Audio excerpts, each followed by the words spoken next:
Thank you all for your coverage of this important event.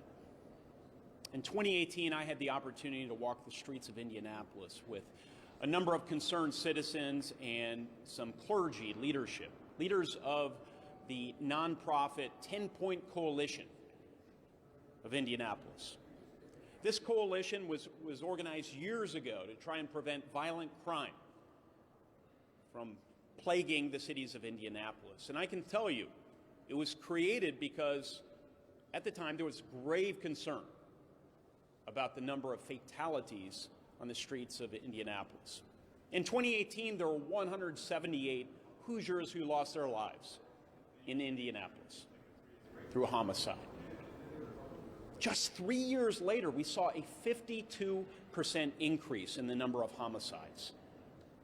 271 individuals, many of them leaving behind children, blessed family members, spouses, murder.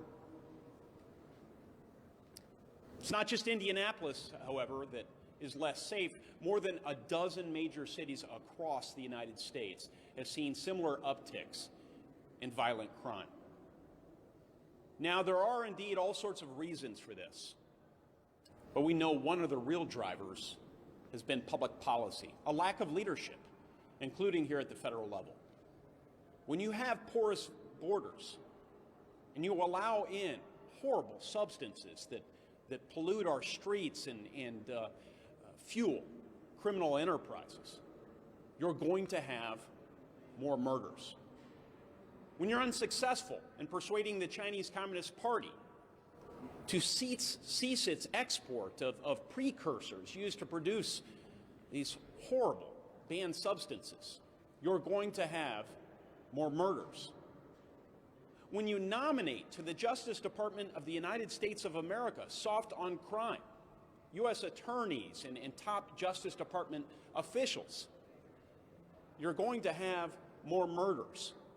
And yes, though a number of my Democratic colleagues have recently seen the light as it relates to the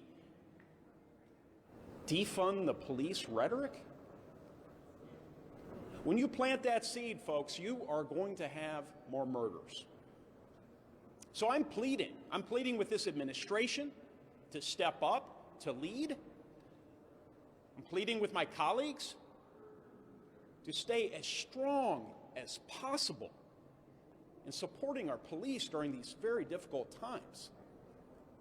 I'm pleading with our community leaders not to lose hope, because as you've seen today, there are a number of people that stand with you, that stand with our most marginalized communities, that stand with our men and women in blue to ensure that every American has the benefit of a safe community for their family and for themselves. I'm pleading with Americans to tell their United States Senator, to tell their representatives, and to tell this administration that if they fail to see the light, we're going to make them feel the heat and change their policies. Republicans won't stand down.